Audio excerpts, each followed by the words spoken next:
Hey, this is Doug Van Pelt of Heaven's Metal Magazine. Thanks for listening to Rock and Metal Faith.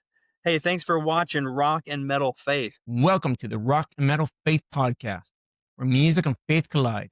If you like hardcore Jesus rock and roll or are curious as to what it's all about, you've come to the right place. From the classic bands to the up-and-comers and all those in between, we talk about them right here. So come and join us as we rock the hell out of you, as we rock for the King.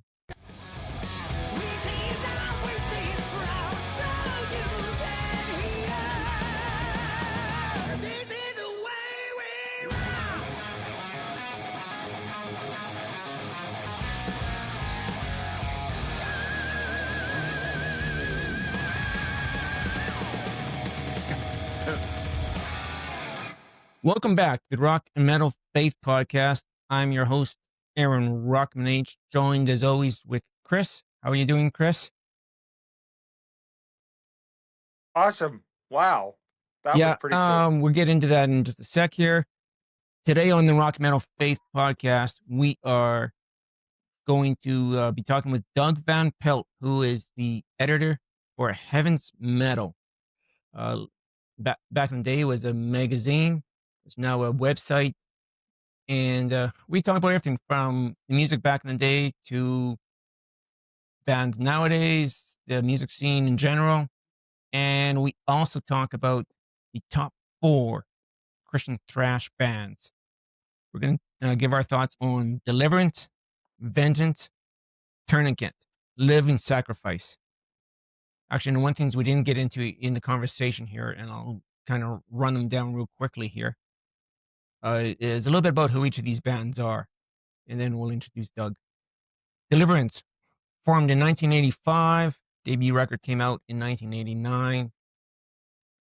The original lineup included Jimmy P. Brown on vocals and guitars, Glenn Rogers on guitars, Ryan Carrula on bass, and Chris Hyde on drums. Vengeance Rising, originally known as Vengeance, was formed in 87. Their debut record, Human Sacrifice, came out in 89. Original lineup featured Larry Farkas on guitars, Doug Thiem on guitar, Roger Dale Martin on bass, Glenn Manacruso on drums, and Roger Martinez on vocals. Tourniquet was formed in 1990, featured the late great Ted Kirkpatrick on drums, Guy Ritter on vocals, Victor Macias on bass, who came in a little bit later, but was with the band from 1990 to 96. And then Gary Lennart on guitars. We talk a little bit about Living Sacrifice, which was formed in 89. Their debut came out in 91. Featured Darren Johnson on vocals and bass, Bruce Fitzhugh on guitars, Jason Truby, who joined later on guitars, and Lance Garvin on drums. So that's a little bit about who we're getting into and talking about. One quick thing in news. We had a couple new subscribers on the YouTube channel. Ernest Kaiser and Hugh Morrow subscribed to us on YouTube. So welcome to the program, you guys. And welcome. As always, I want to mention, for all the new subscribers, all those who have just found the program, thanks for listening. Thanks for joining us. If you haven't already, check us out on the Facebook site. We have a Facebook page. Anything new and exciting should be on there, although I don't always update that. We have a Facebook group. And as always, you can always leave comments on the YouTube channel or wherever you're listening to this podcast from. You can leave reviews and comments. We'd love to hear from you.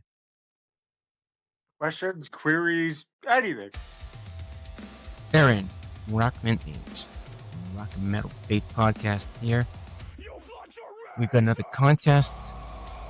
Essentially, it's really just a giveaway to tell you about Robert Campbell, otherwise known as Lazarus Grim. Lazarus Grim, Destroying Your Legacy. Check it out on Spotify. And it's a metalcore artist since a little bit of singing, but lots of metalcore style screaming type vocals. Into that kind of thing, check it out. If you want a CD, let us know about that. He's also got a second project out under the name Veil Bright. This is a little bit softer, not quite as metalcore. The music is a little softer, more singing and melody in the vocals. I've got a few CDs of each of those to give away. So if you want one of those, all you gotta do is let me know. From all those responses I get, I will randomly pick. And all you gotta do is let me know in comments to the podcast episodes or email us. You can even contact us on our Facebook web page. All the places you can reach out to us. Reach out, let us know if you want one of the CDs. Once again, that's Veil Bright, Still She Rises, or Lazarus Grim, Destroying Your Legacy. And check out the episode all about Lazarus Grim as we talk about the music behind that.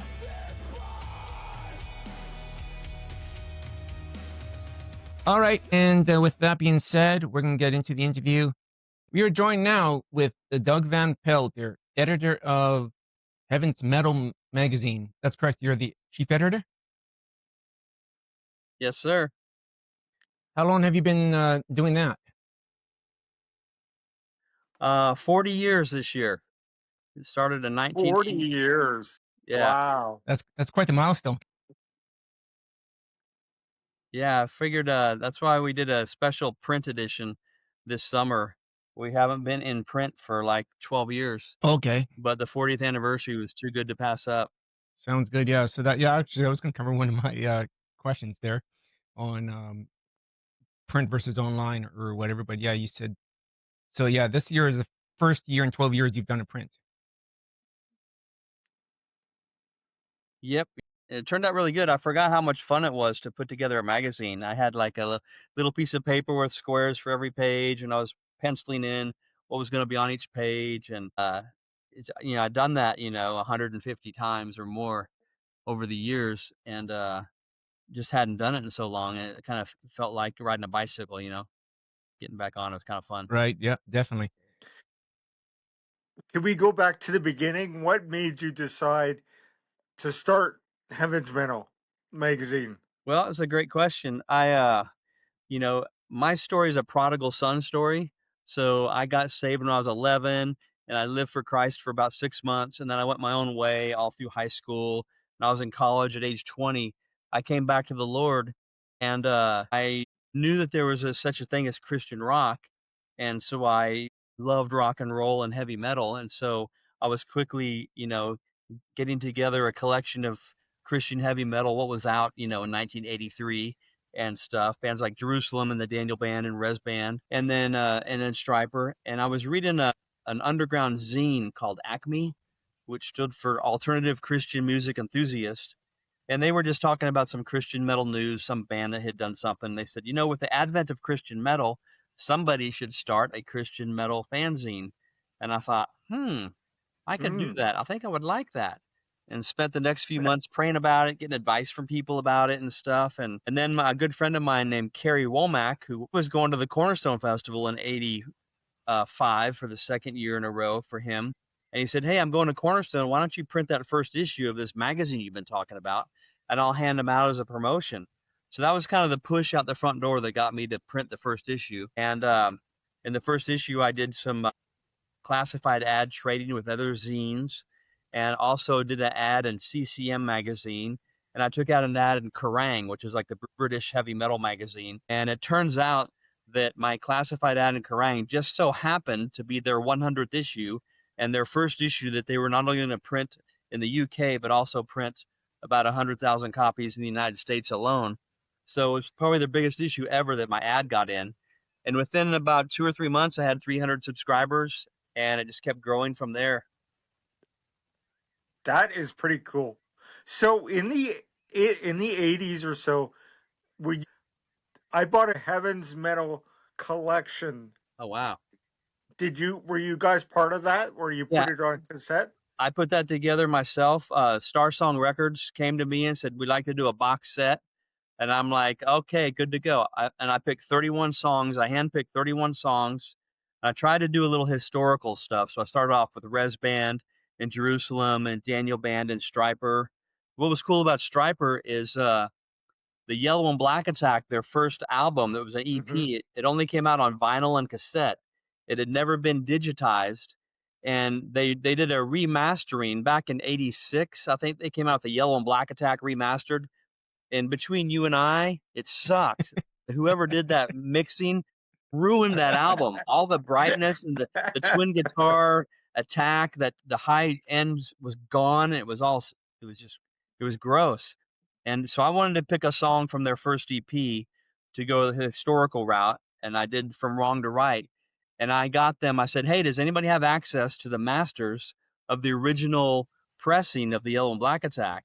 And somebody at the label, I think it might have been Hollywood Records, went to somebody at Enigma or whatever, and I got a DAT tape of From Wrong to Right. So for years, that was the only place you could hear the original version of that song on a digital format. And so that was kind of fun. And I had bands like First Strike on there and Daryl Mansfield and Leviticus and some of these early Yep. bands, and it had 31 tracks on there. It was a double disc, double cassette.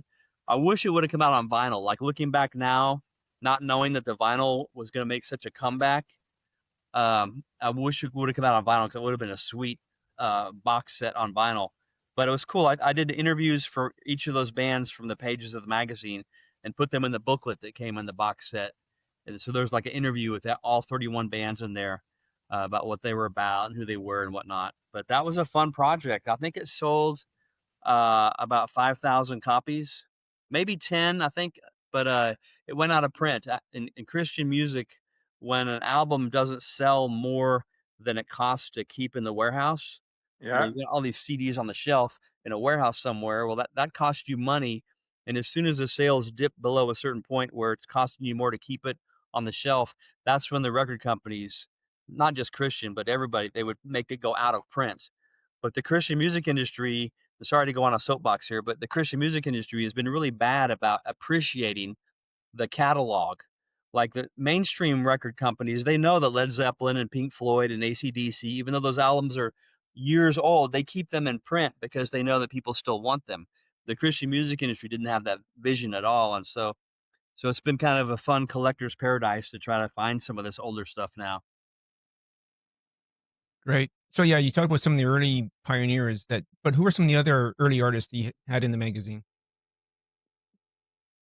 Back in the day, we didn't have file sharing. This was like 1985 and '86, but we did mixtapes, and you would get a cassette tape in the mail from your buddy around the world, and he would be sending you like songs that he recorded on cassette of bands that were from their area, and that's how I heard about bands like Leviticus, from Sweden.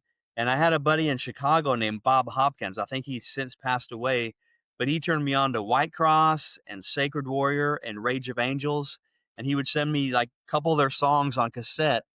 And so those are some of the early bands that we covered. And when White Cross hit and released their first self-titled debut album, the shredding guitar player of Rex Carroll just blew everyone away. It was just so, Stryper had incredible talent, and they had a twin guitar attack, and they certainly had their solos, but they didn't do like the Eddie Van Halen showcase, like Nagasaki solo that Rex Carroll did on every album, and really showcase his guitar.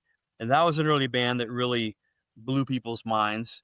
And then Baron Cross, which came on the heels of Stryper, from the same area, they got signed to the same record company, Enigma, and released Rock for the King, and that was a really big one. And then Bloodgood, they got signed, and Daryl Mansfield, who was a harmonica playing blues rocker, southern rocker himself. He was kind of like a music evangelist in California. He would go up and down the West Coast and doing concerts at schools and in churches and stuff. But he took Bloodgood in the studio and produced their demo, and then took them and they got him signed to Frontline Records. And so those are kind of like the big four of the early Christian metal bands that really put a stamp on things and really kind of let us all know that something was going on here. And one thing that was cool about Heaven's Metal is I got in on the ground floor of a movement, and that movement exploded. So I got to grow with the movement, which was a really fun ride. Great. Um, you've always had that segment there about what so and so says, where you talk about secular artists and their thoughts on God. Who are some of your favorites from that segment that you've interviewed? That's a great question. I think my favorite has always been Peter Steele of Typo Negative, not because, oh, I led him to the Lord on, recorded on a conversation or, something like that. But it was because he had such strong opinions. It's like, what do you think of Jesus Christ? I think he was a fool. Anybody who would die for the sins of the world is a fool. I am 200 pounds of meat in motion. When I die, that's it. I'm gone. Such strong opinions on these things. And he was obviously not walking with the Lord at the time, but and it's funny because Typo Negative had their own style of music and became one of my favorite bands to listen to. And then Peter Steele converted to Christianity in his later years, and the last album, Dead Again, the lyrics reflected that. So that was kind of cool. But that was one of my favorites just because it was like, a journalist likes to have a juicy story. And one thing I learned about trying to be a Christian journalist is that people's lives and their character and their integrity and just their value as a human, I feel is more important than a juicy story or selling copies of a magazine. And but Anyway, journalist does like to have a juicy story, and that was juicy for me because it was just so electric, had so much passion in it. Coming from a Christian viewpoint, of course, I wasn't happy that he thought so little of Jesus, but the fact that he had such a strong opinion, he was willing to share it, was kind of cool. Um, and I interviewed Henry Rollins, who was a part of Black Flag in the early kind of a punk rock band. And he was a really tough person to interview. He kind of had seemed like he had a chip on his shoulder, didn't trust journalists, and he was kind of on edge. And it didn't help that my managing editor at the time was actually pacing the floor of my office before the interview started because he knew that Henry was a tough interview. And I was like, "You're not helping me here, dude." And, during that interview, I could almost feel like Henry wanted to reach through the phone and just grab my throat with his hands and strangle me because he kinda got angry at points. So that was kind of a Uh, highlight, even though it wasn't very fun, it was kind of tense. Right. And, the guy from, Prong, Tommy Victor, was very similar. It's like, really didn't wanna talk about Christianity. I don't wanna go where you're trying to steer me and that you've got an agenda. And I was like, what's the agenda? I just wanna talk about some things that interest my readers and, readers, people love to read about you too, talking about God or blah, blah, blah. And he's like, because he was friends with the Circle of Dust guys, and he knew what Heaven's Metal was and didn't want to get into Christianity or Jesus at all. And so he was really a guy that kind of, if this doesn't change the direction of this interview, this is going to end any second, kind of thing. So I had to kind of really be on my toes and try to keep the conversation going. So those were some of the highlights. They weren't like spectacular stories, but those come to mind every time someone asks me about. Right. Yeah, I've read a few of those articles. I actually got a copy of your first book, which is a collection of those articles. And another one that was kind of sounds like it was a tough interview was Chad Kruger of Nickelback there, who kept avoiding the conversation too and stuff like that. He says, it's my personal issues. I don't want anyone else to know my personal views.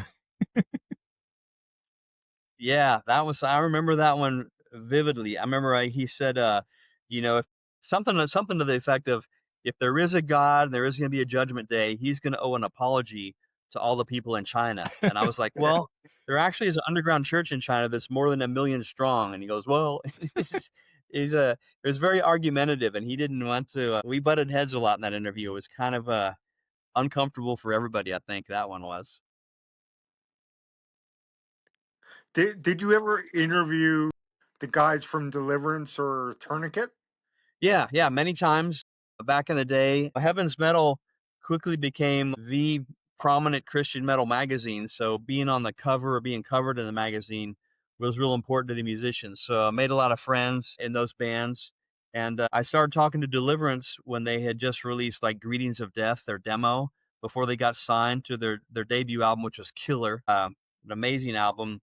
And then Tourniquet became good friends with Ted, one of the most amazing drummers in the music scene, Hmm. period, not just Christian metal. He's like so good on the drums, and he passed away a few years ago, sadly. Hmm.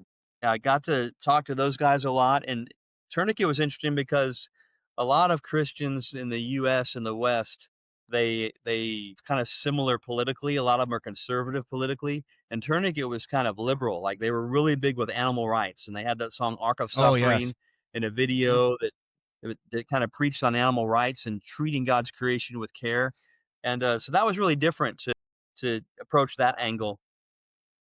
Yeah, get Oh, good. So you asked them a question for us about why they had animals in their video.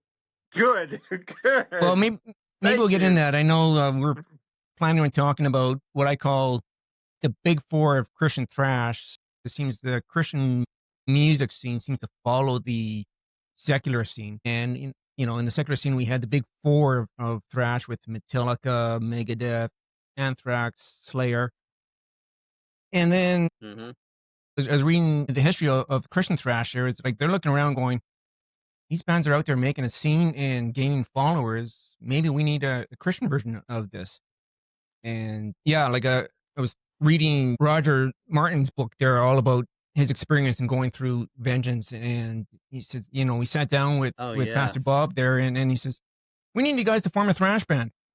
Okay, what is it? Yeah, who are they?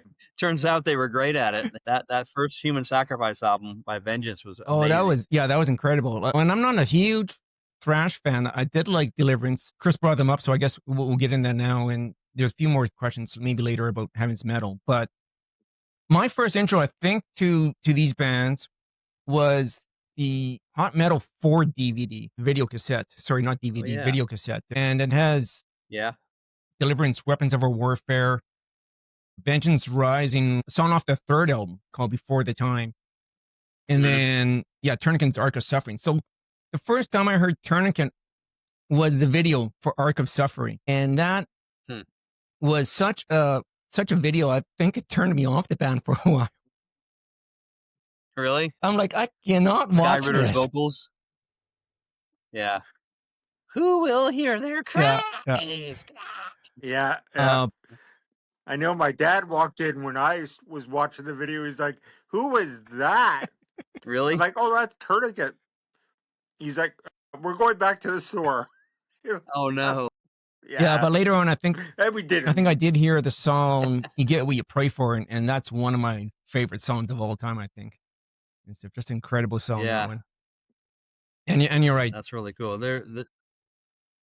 You're right. Ted was an incredible drummer. That band is so tight. Yeah, and those guys were like all over the place. Instead of just being a thrash band, they were very progressive and polyrhythms within songs. Yeah, a lot to follow along to. You could listen to the Mhm. vocals and just track along with the lyrics, or you could listen to what the guitars are doing and the time changes and the drumming. There was this they brought a lot to the table, and they were definitely so who would you say is the big 4? You got Tourniquet, Vengeance, Deliverance. Who's that 4th Yeah, one? fourth, I'd probably say Living Sacrifice. I made a list of Ooh, 5 because right Yeah. around that time too, Mortification was coming in, but they were slightly later. yeah, They were from Australia. yep. I don't know who was bigger, Sacrifice or Mortification. I would probably put Mortification. You're forgetting Believer too though, bro. Yeah, yeah. And when did they come on the scene, Believer? They were kind of early in that whole thing. I wanna say, Sanity Obscure was their first album, I believe. Uh, if it wasn't their second one. It might have no, it might have been their second album. Right around the same I think, like, Vengeance, Deliverance, and Believer, I think all might have come out with their debut album around '91, maybe '90 even. Yeah, But, from my notes, what I've got here is Deliverance and Vengeance were pretty close in starting and formation. I think Deliverance was slightly first, um, forming in '85, but then putting out their debut. Both of them put out their debut record in '89. And as the bands were long time. as the bands were kind of forming and figuring out what they were doing and who they're doing it with, I think Larry Farkas started with Deliverance and then moved over to Vengeance before they recorded the first record Yeah. and stuff.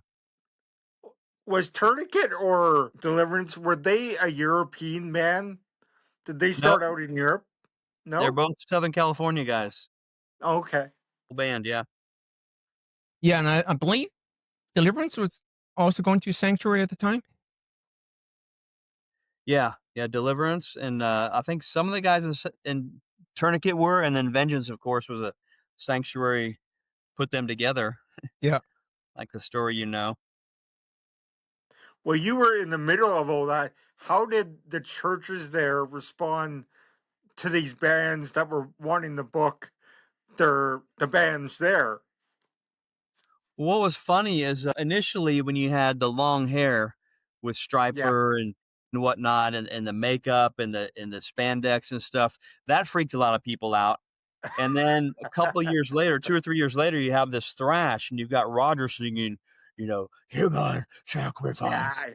and That's right. he sounds like a demon, what Hollywood tells us a demon sounds like.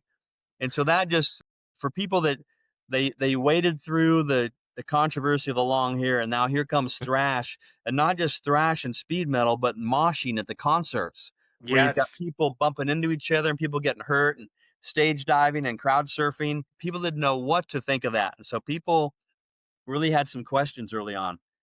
Kind of held it at arm's length a little bit. Yeah. So that was when in the 1990s or the 89, 88, 89, Yeah. 90. okay. And I remember Human Sacrifice at the time that came out, or when I bought it. Yeah, I might have bought it a couple years later, but I was working in the warehouse. We were stocking basically orders going out to the stores that this was a parent company for.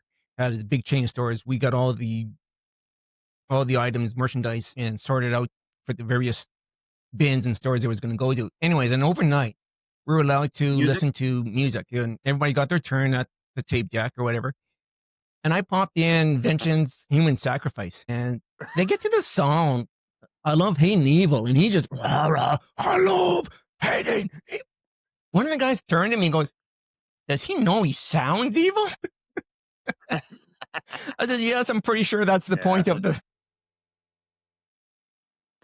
Even now, I still have Tourniquet's pathogenic ocular dissonance, still stuck in my brain. Like it's there. Yeah. Those first 3 albums by Tourniquet were the best. So good. Are they still around, Bob? Are they do you know what they're doing? Yeah, well, the Ted Kirkpatrick, the drummer, and the guy who pretty much owned the name Tourniquet, he passed away about 3 or 4 years ago, and, but the other guys in the band, like Gary Lanier, the guitar player, and Guy Ritter, the original vocalist, and Luke Easter, the new vocalist, they're in a band together with the drummer for Extol, and some bass player from Europe, and they call the band Stop the Bleeding, and they play Tourniquet songs in concert. And they released an album year and a half ago, maybe 2 years ago, and they've got a second album in the works. So they're still going, and they've got that sound. Yeah, a lot of these bands are reforming. I don't know if I think Deliverance had taken some time off. They might be back together. I I'm not sure. Um, Yeah, Deliverance played here in Texas a year okay. ago, and they played a few shows in the last year. I don't know if they did anything this summer or not. Yeah, a lot. But, Jimmy's still got it going and probably, I think he was working on a new album, but I haven't heard any street dates for it or Okay. anything. And That would be and cool. is Glenn Rogers still Yeah. with Vengeance? Because I know he's got that new band out, Reign of Glory. Yeah, you mean Roger Dale Yes. Martin? Uh, the, uh, yeah, they were gonna have a Vengeance reunion at Immortal Fest, and they ended up canceling about a month or 2 out from it. Yeah, but Reign of Glory is kind of his full I don't know if I wouldn't call it a full-time gig. I don't think he does music for a living anymore. But he's got, Reign of Glory, and, he did a solo I don't know if you heard the instrumental album called Roxology. No. If you haven't, you need to Okay. get it. It's like a bunch of old Christian hymns, like "They'll Know We're Christians by Our Love," "The Old Rugged Cross," "Amazing Grace," and it sounds like Trans-Siberian Orchestra. Okay. Really good double guitar solos all over the place, and they're just instrumental versions. It's like really a really clean recording. Very underrated album that came out about a year and a half ago. Right, okay. Roxology. Alright, I'll have to look for that, see if I can find it anywhere. Sounds good. I'll send you the Alright, link. good. Where are you guys based out of? Edmonton, Canada.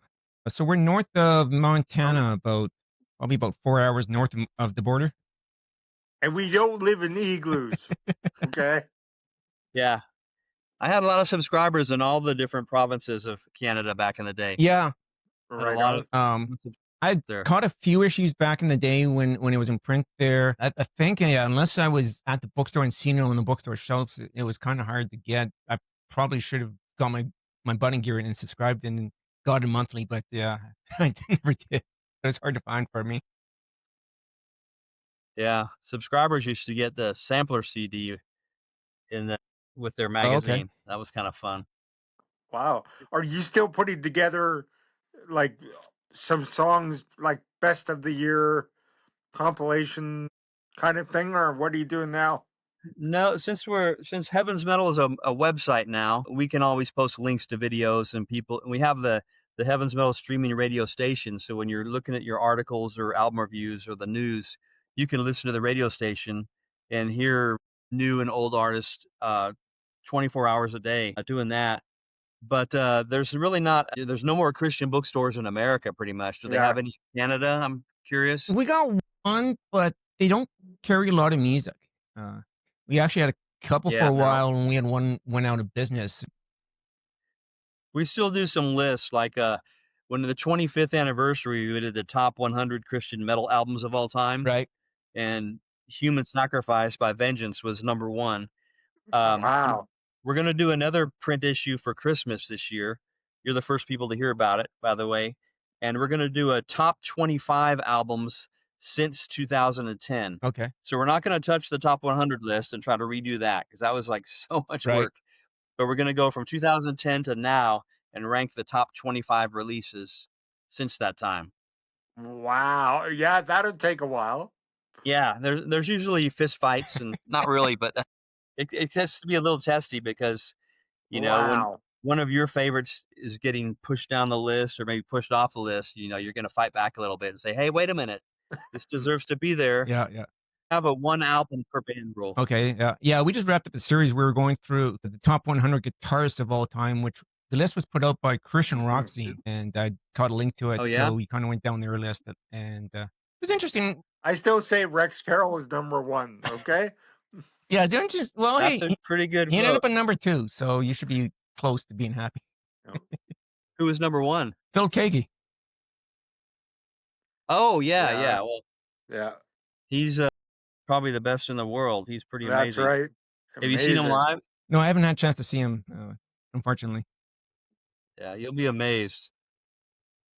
But, yeah, You know who else is really good who doesn't get a lot of credit until recently is Michael Sweet. Everybody thinks, "Oh, Oz Fox is a lead right, guitar right. player." Well, yeah, he plays leads, but so does Yeah, Michael. and I think Michael writes most of the material and then shows Oz, "Okay, here's how the solo is gonna go," type of thing. So, yes, Oz has to be good to be able to play what he's been shown, but, Michael's the one doing Yeah, all the writing, I believe. And yes, he's high on my list. yeah, Stryper has always been one of my favorite bands, so for sure.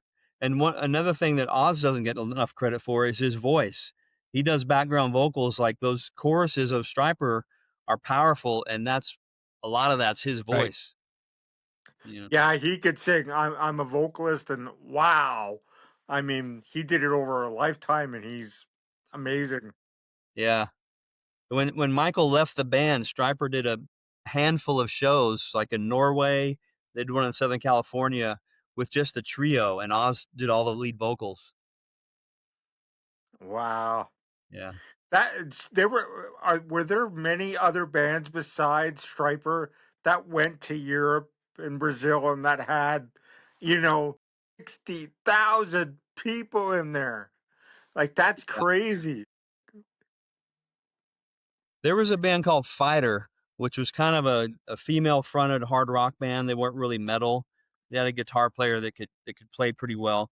But they used to go. There was like a missionary or a church in Sao Paulo, Brazil, and they would go over and play those soccer stadiums with like 60 to 80,000 people, but, they never really capitalized on it, but Bride went over there, and they kept Hmm. the videos of their performance, and I put that on my Heaven's Metal video magazine on VHS tape back in the day, and there's, like, 80,000 people there, they got video screens behind them, and Bride was at the top of their game, and, so they went over to Brazil and did Brazil, and Guardian went there later, but, in Europe, Europe had their own bands like Jerusalem. There was a band called 100% Proof that was like a AC/DC type band in England, and they had Seventh Angel and Detritus, who were thrash bands, and you had Leviticus and Jerusalem in Sweden, and so they covered a lot of Europe. There wasn't a lot of touring over in Europe until much, much later.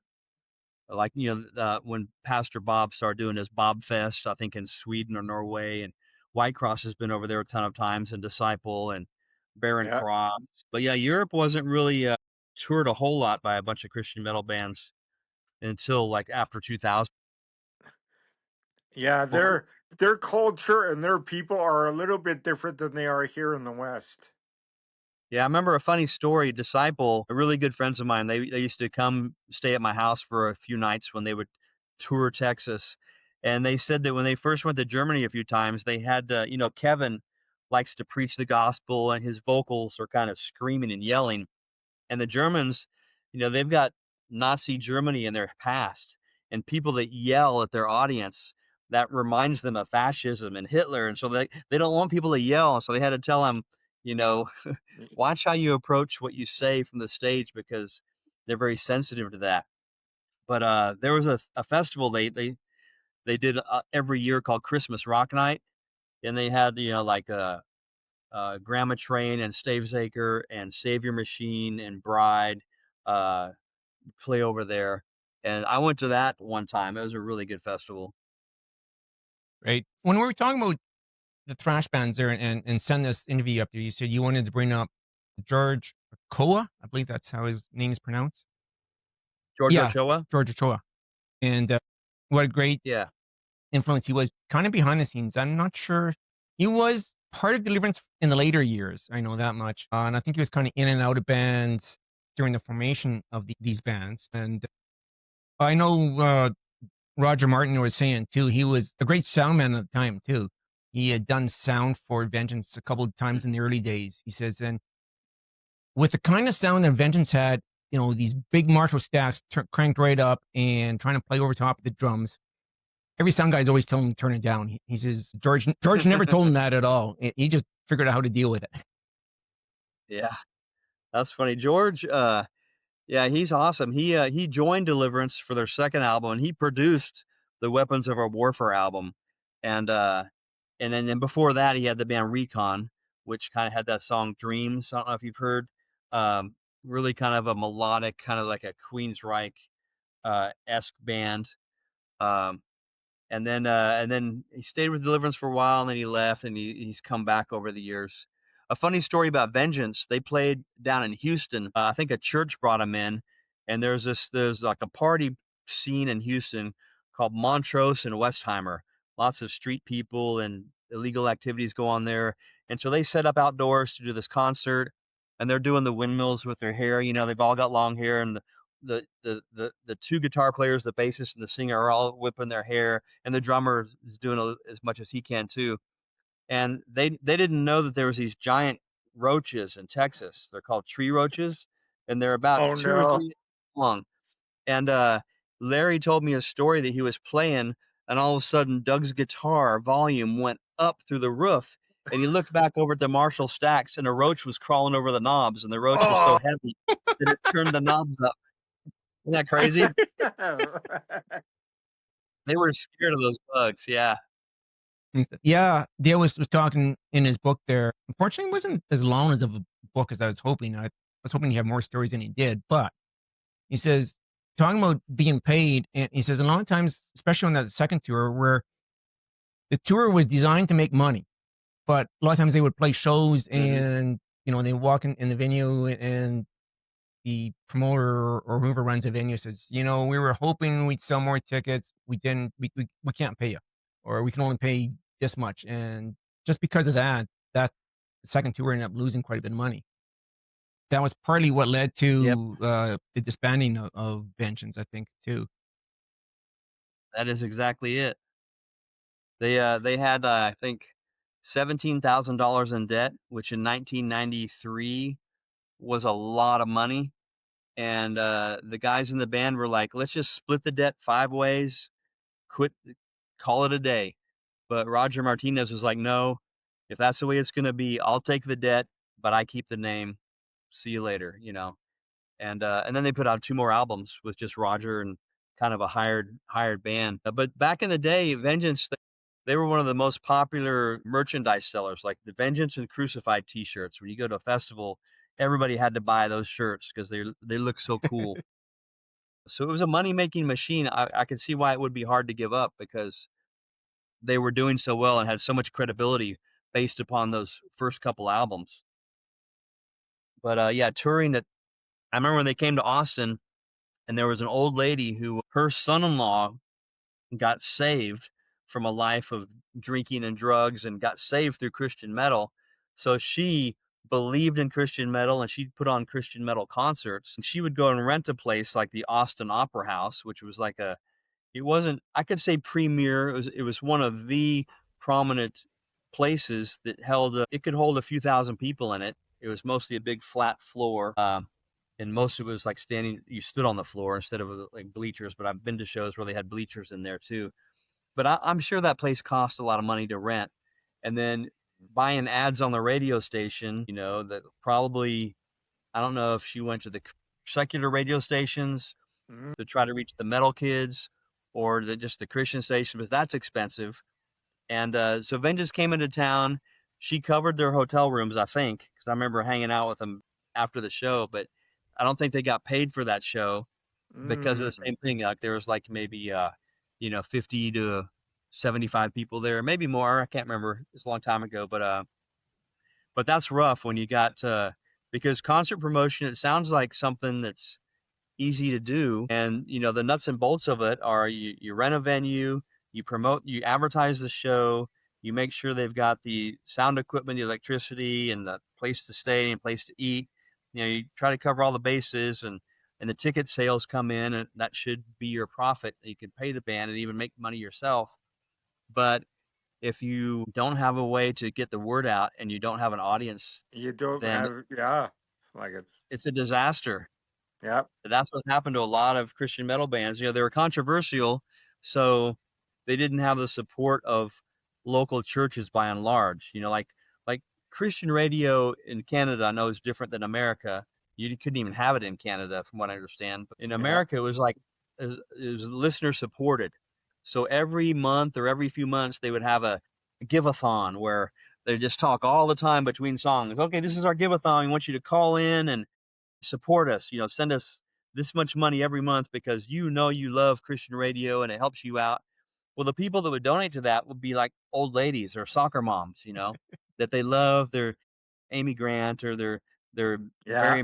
Manilow for Jesus type music. Kids who like metal, they don't have enough money. They might have enough money in their pocket to buy a pizza, but giving it to a radio station, forget about it. So the whole nonprofit model for Christian radio didn't work with Christian rock. If you're lucky, the Christian radio station said, "Oh, we'll give you 3 hours on Friday night from 9 to midnight. Have a rock show, have fun." But by and large, the radio station belonged to those soccer mom ladies, and so it didn't have support. Like if you were a soccer mom artist and all those ladies loved you, you would get hundreds, thousands of people at your shows because you're on the radio all the time. But the Christian metal might be on the radio 1 day a week for 3 hours. You might hear that Vengeance song, maybe, maybe not. So it was just kind of a recipe for disaster in some ways because it was an underground scene, but Hmm. people trying to take it into clubs and have live music happening. It takes some money to make money Money. sometimes, Yeah. Yeah. and it's a risk. And so you can lose your shirt, and then are you going to ever do it again? Maybe not. Yeah, yeah, yeah. Some Yeah. of the We sad, we we ugly truth. talked to Rex Carroll, and he's shared with us about that. That it's just he has to do it on his own, right? His Hmm, own promotion, making his own music. You know, yeah. promoting it by himself. It's just sad. You know, Mhm. we've talked to Ken Tamplin as well, and same thing. Yeah. Yeah, it seems these days it's even harder for bands on any scene, like Christian or secular, to make money. Nobody's selling records and nobody's Yeah. buying the records. It seems, but That's true. It's a whole different way to go about it, and I really have a lot of respect for the bands that can keep doing it, like August Burns Red, Skillet, The Devil Wears Prada, Stryper. They're on the road a lot, and they're putting out albums, and they're I think they're making money. I don't think they're getting Yep, rich, but they're able to, have a living and live survive. somewhere, house. right.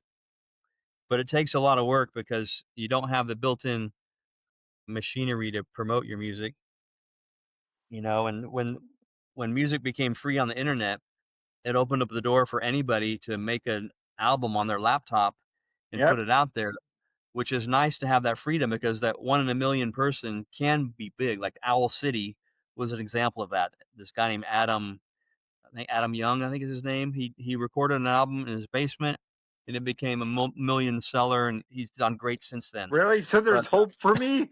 Right on. yes, there you go. Like, get started tonight. But, the fact that anybody can do it means there's more music out there, but for like, you and me, like, who are we gonna listen to tonight?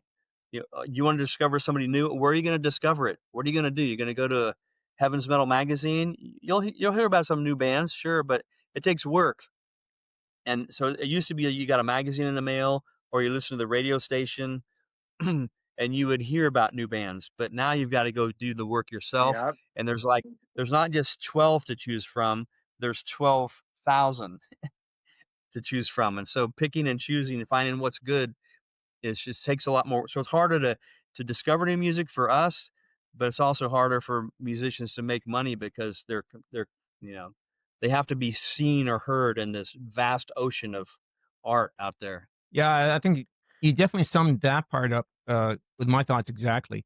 Back in the day, a lot of the trends were there, and they pushed on who was big on the trends, whether it's the hair metal bands, whether it was the scene that came after the hair metal or whatever. You knew what was popular. You kind of knew who most people were listening to. Nowadays, everybody has to go find their own music they're listening to. And while there's a lot of great bands out there, you're right. You got to go do the work, and you got to go find them yourself. Yeah. Is it in the States? Is there a more of a consensus? Like, there's not very many females in the rock and metal industry, I guess. I mean, the only one I could think of was from Ransom. I'm sure you know who Yeah. they were. Yeah, like, I don't see any more females in the rock metal genre anymore. What do you Yeah, think? there's a few more now, like Skillet has a female drummer Skillet, and a yeah. female guitar player, and there's a few bands that, have female lead singers, like in the secular market, symphonic metal has become huge, and it's like a lot of those symphonic metal bands, like Epica, and whatnot, they have a female lead singer, and, they're killing it, and Evan it's been really Eskets, yeah. now. And that female voice and the keyboards and the guitar and all the metal sound, they found a way to make it really sound big, like symphonic metal, like classical music mixed with hard metal music. So that's a thing. And there's a very few Christian bands out there that are doing that. Off the top of my head, I can't rattle off about 5 of them, but No worries. I didn't mean to put you on the spot. oh, you make me so nervous. Sorry. The other thing I want to touch on too, since we're talking about the Big Four thrash, or specifically, I guess, with Vengeance, is Roger Martin is falling away from Christianity and stuff after Vengeance broke up, or Vengeance Rising, I guess you could say, 2.0 or whatever. Like, Yeah. after they went away, there, he kind of went away from Christianity and became very angry towards some of those who were Christians. Yeah. That was a tough thing for me to deal with because in a lot of ways Heaven's Metal became a hangout place. People in the scene read the magazine, so they were looking to us to see, okay, what are you going to say about this? And one of the things that Roger did is, he claimed to be like a satanic atheist, and he was very adamant about trying to use his mailing list. Like Vengeance back in the day, like I said, they were one of the best-selling metal bands. They were one of the best-selling merchandise as far as T-shirt orders and stuff. And Wow. he was a pastor, and he was a really good speaker, and so he had teaching tapes back on cassette, and he had teaching tapes about repentance or beer or the rapture or whatever, all these different subjects under the sun. He had probably at least 100 different teaching tapes, and a lot of people were getting discipled by him. And he would send them the teaching tapes, and they could ask him questions, and he would answer them from a biblical viewpoint. And he was doing a lot of good. And then when he apparently got really bitter over how things ended with his band and his life, and he turned away from God, he started sending letters to those people on his mailing list. And some of those people were like 17-year-old kids who they're looking for direction, and all of a sudden now they're getting direction from like a wolf or somebody who's trying to steer them towards Satan or to abandon their faith in God. And so that was like a little bit like, and you think of like sheep and wolves and a shepherd, as Heaven's Metal had the responsibility of being a shepherd any way whatsoever. If we had some responsibility to inform or guard or encourage our audience or warn our audience, this was a situation where, we didn't ask for this, but people were looking to us to say, what are you going to do? What's going on with this Roger guy? So I did an interview with him. I got his story about why he left his faith in God. He attributed that to a study on divine healing he did, and he felt like he couldn't find any evidence of divine healing anywhere, and that started him down the road to become an atheist. And uh and he was really kind of trying to go out almost like an evangelist for atheism. Right. He wasn't just like dropping out and just doing his thing. He was going after his old audience and saying, "You should be an atheist like I should." So Heaven's Metal kind of took a stance like church discipline, like in the book of Corinthians, where that one Yeah. guy was messing around, and Paul said, "Hey, turn him over to Satan for the destruction of his flesh. Let God deal with him, and hopefully this will get his attention and he'll come back." And in Second Corinthians, we find out Paul's actually saying, "Hey, yeah, tell that guy to come on, restore him now," because so that was apparently a good ending to that story in the Bible. And so at Heaven's Metal, we try to take that approach and just basically say, "Hey, stay away from Roger. He's got off the deep end. Here's his own words." And that was a really tough thing to go through. But because he was not only the singer of a good band, but he was a pastor, a great speaker, and it was just sad to lose that, and Yeah. sad to hear that. Yeah, I wonder if And I don't know if you've heard, but he passed away this yes, summer. definitely. Actually, I was gonna bring Aw. that up. The last couple years, like when it first happened and he first turned that way, the news kind of came out. I was quite shocked about that myself. But wondering what happened, what made him go, do a complete 180, or if you will. In the last couple of years before he passed away, actually, he was a guest on a video podcast by somebody else, talking about and Yeah, just having conversations, not really trying to persuade anybody one way or the other, but saying, here's where I am in my life. He sounded less bitter. He had talked to about how he had kind of broken ties with most of the people from when he was a Christian, except for, and I can't remember who it was now, but one guy completely remained a friend. Didn't try to bring him back to God, but he said, "Listen, I know you're hurting. You need something.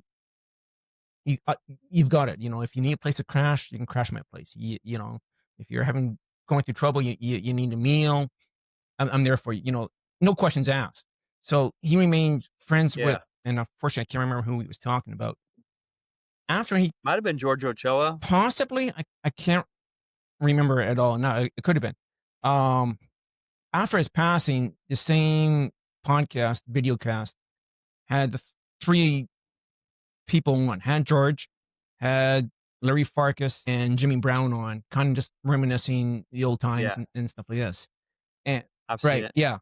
Um, Now I think Jimmy and George kind of made up with him, where they weren't buddy buddies, but they were at least on a speaking level with him. Where Larry still was not speaking to him, unfortunately. But yeah, so from what that conversation, and you said you saw that. No, from that conversation, I kind of got that same idea that he didn't like the way his life had gone from losing his band to losing his job. The church has said, well, maybe step down from being a pastor. I believe he lost his wife at the same time, and just losing everything, and kind of took him down that road. From what I gathered from that conversation. Yeah. It's a heavy thing to go through. One of my favorite interviews in Heaven's Metal was Daryl Mansfield, and when he was in high school, he lost his girlfriend and his uncle died in Vietnam on the same day, and he just given up. He said, I wanna be with Jesus," and the only way he needed to be with Jesus was to die. So he took a little big long butcher knife into a church because he felt like if he's gonna slice his wrist on the altar, he's gonna die and that's how he's gonna find Jesus. So he sliced his wrist so hard with the knife that he had to put the blade between his knees to cut his other wrist, and he laid down to die, but a janitor happened to be walking by, saw him, they called the ambulance, and a spirit-filled nurse in the hospital showed him, "Hey, you can know Jesus without dying. Here, I can show you how." And he came to Christ, but everything hit him at one time, or he was like, he was on the verge of suicide because all these bad things happened to him at once, and that's hard for anybody to go through. And it's like, you know, there but for the grace of God go I. So as Christians, it's kind of cool when you have somebody like you described, a friend that's like, hey, I'm here for you. I'm not here if you got everything together or if you agree with me. I'm just here, period. Yeah. Need me, call me. That's love, and sometimes love rescues people. Yeah, definitely. A Amen. great story. I guess back on the music scene, what are your thoughts on the way technology has gone now? A lot of bands like using backing tracks. There's some bands out there now bringing AI into the music. Any thoughts on that? Yeah, it's funny. I've got a friend that made a commercial for me, and when those interviews I do call What So and So Says, I put them into a book. Like you got Rock Stars on God, Volume 1, and I just released Volume 3 this past year. And he made a commercial for me. He made a song called Rock Stars on God, and he used some AI for vocals and stuff. And it sounds really good. It sounds like a legit rock band. And so it's kind of weird to have that technology now, and especially if Yeah. people know how to use it, they can make it sound legit and real. For the average consumer, they may not know. And then you go back to the 80s, bands like, White Lion or Striper or whoever, Def Leppard, they were traveling and they had backing tracks, they had DAT tapes or whatever, or keyboard triggers. The vocals just come flying through the Yeah, and speakers, it sounded awesome. recording. Yeah. And so, it's like it's who are you in the audience? If you're some average Joe that just likes rock and roll, he goes to the show and he hears his favorite songs and the chorus Yeah. sounds great. He's happy as a clam. But you've got some guitar players like, man, that's fake, and it ruins it for them because they're like going, "That's not real," you know? I'm always impressed with musicians because you go to a concert and so much can be fake. But you get up there on stage, you plug in your guitar, Guitar. and Yeah. you strum these chords, and you make music out of nothing. There's silence, and all of a sudden, there's a wall of a riff right there, and the drums come in, the vocal, and when you create something, just 3 or 4 or 5 people or whatever, it's kind of I'm still impressed to this day. I'm like an older guy now, but I'm still impressed when somebody can make music happen just with their fingers or just with their voice or whatever. There's a lot to be said for that. And so, you know, I'm always going to appreciate the people who do it for real as opposed to the ones who can fake it or do it artificially. But some of the artificial stuff, it tastes sweet too, Yeah, that's like Yeah. kind sugar. of the viewpoint I take myself. Me live should be live. I don't really care if it sounds like the record or not. To me, live sound is a different Hmm. sound than the record, anyways. But that's where I view it. I like it both, you know. Yeah. As long as it's the character of the producer, singer kind of thing. That's Yeah. more When the lead important to me. singer's not really singing, that's kind of a bit too much for Yeah, me.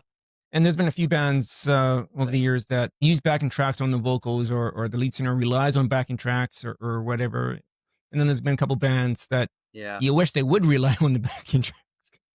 They're much older now and they don't have yeah. what they used to have. I've got a It's band funny that I because sing for. the Christian bands, they don't want, I mean, a lot of them in the 90s, you probably, Bob, could talk about this better than we can, but bands were trying to make themselves sound like Def Leppard, like X Sinner, right? Some Yeah. other bands were really trying to make it, here's Def Leppard. What? But that's X Sinner. The lyrics weren't that good, but the sound copied. What do you think? Yeah. I got a bunch of songs from my band on my phone that without the vocals on it, so I could, like, rehearse for a show in my car, just and, sing along to it. And my work at my job, they had a talent show, and so I showed up one time and hooked up my iPhone to their sound system and did this, like, metal song. It had, like, the one of the deputy executive directors moshing. It was funny. But, it's playing to tracks is kind of one of the stupidest things. Like, when I go to a show, if you show up there on stage and you're telling me stories between every song and you're singing, you got this band on your phone. I mean, I don't really it's hard to appreciate that. I mean, yeah, almost have to close your eyes and just listen to the guys sing because not having the band there, the energy from people running around stage and looking at you That's and right. stuff is Yeah, something about that that's more organic and feels better. that's right. Well, if you had the opportunity to jam with anybody, who would you like to jam with? Well, I can't play guitar, so I don't know if I wanna jam with anybody, but I tell you what, if I won the lottery, and I work for the state of Texas now, and we just took over the lottery system, so I'm not allowed to play the lottery in Texas. I could go to Oh, jail if I bought a ticket because it would be unfair. If somebody that works for the lottery wins the lottery, everybody's gonna go like, "Oh, yeah, you cheated." So, yeah, that's why they don't right. let us do it. But if I won the lottery, I would take, you know, $50,000 and I would go to the Scorpions and I would say, "I want you to do a private concert for me, and I want you to play this. I'm gonna give you the set list, all the songs off of Humanity Hour 1 and Unbreakable, and Add the Zoo, and We'll Burn the Sky." And I would want to pay for a private concert and have that band play these songs for me. And one of the reasons why is those two albums came out in the 2000s. Nobody knows about them because people think of bands with hits in the past as those hits in the past. They're not allowed to make new music, but those albums are as good as anything they've ever done, and they never play them live. I've seen them in concert a few times, and you don't get to hear those songs live. So I would take some cash from a lottery win to say, "Hey, I want to hear these songs." And that's a weird answer to your question, but I can't jam, so uh, and I'm not a very good singer, so I would ruin the music of the even a punk rock band. I would probably ruin their music by singing along to it. So I would rather spend my money on having this band play those songs, No, that's all right. and I've seen about everybody else. Right. No, no, no, that's all right. That's a good I have a answer. man. But thanks for your time. I think that about You wraps it bet. up. I know you're probably on a tight schedule and we're keeping you up a little late. Yeah, well, there you go. Thank you